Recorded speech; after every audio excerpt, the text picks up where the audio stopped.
Hey guys, what's going on? It's Flip, and today we are unboxing some ninja classics. And no, we're not talking about Shokusugi or any of the American ninja stuff. We're talking about Japanese ninja films. So let's go ahead and get into it. And the first one I want to talk about is The Black Hood by Tomisaburo Wakayama, Ogami Ito himself.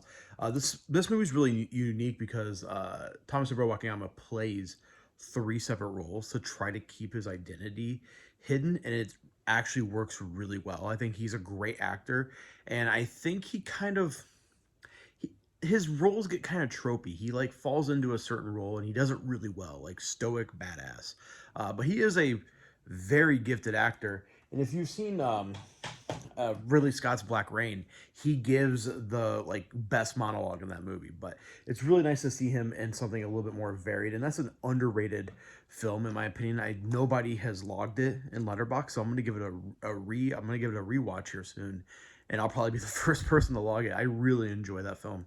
Then we got the I finished off the Shinobi no Mano films. This includes The Return of Miss Saizo, The Last Iga Spy, Miss Saizo Strikes Back, and The Three Enemies. So these are the final 8 technically. Inamigo, I don't know if you guys can see it on camera, yeah, right here. Inamigo released the first 4 officially, but I guess they didn't sell well, so they didn't release the last 4. But really happy to have these. Big fan of the Shinobi no Mano series. I think they are like the ultimate ninja series. Like for a lot of people, for a lot of Westerners, the American Ninja series is like the go-to ninja series. But for me, as a fan of Japanese films in general, Shinobi no Mano is where it's at. But so after the success of those films, I think it's Dai. Is it Dai? I believe it is Dai. Um, yeah, I think it is Dai.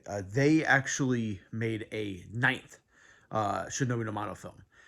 It came out in 1970, but they stuck with the black and white aesthetic, and I think it works really well. And it's honestly one of the best films in the series.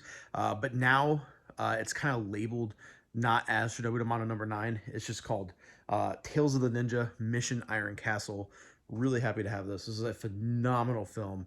As you can tell by the back, yeah, they're still in black and white. I'm actually kind of glad that they chose to do that because a lot of films during that time period, 1970 is only 2 years before the first Lone Wolf and Cub film comes out.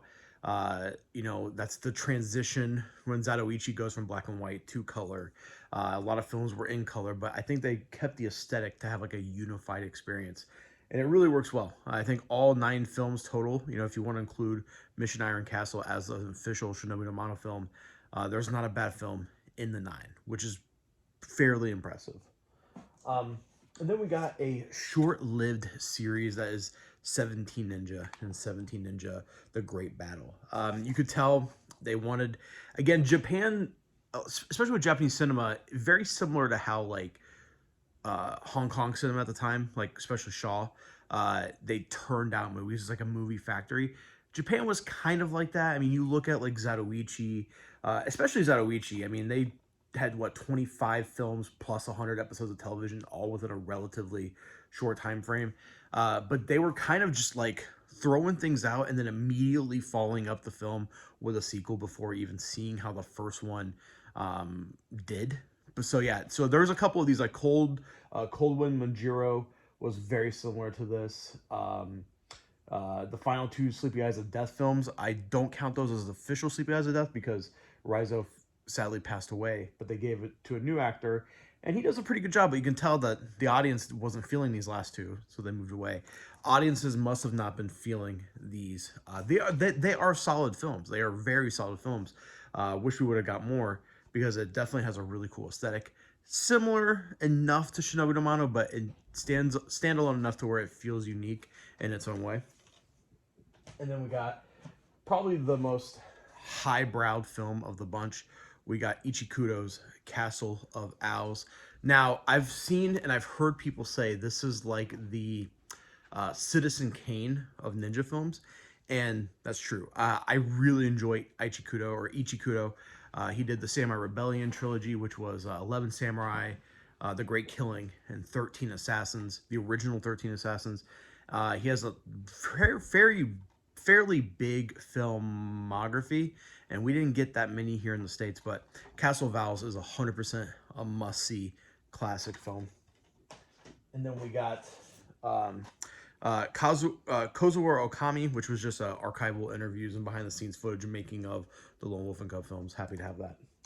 And then finally, last but not least, we got Ronin in the Wasteland. So, like I was saying before, Toshiro Mifune, later in his career, really just milked what Yojimbo was. Like, I mean, this is basically him playing Yojimbo. If you look at, Yojimbo was I mean, Seven Samurai came before, but Yojimbo was like the movie where he stole the show. I mean, it inspired a fistful of dollars, and really put him on the map.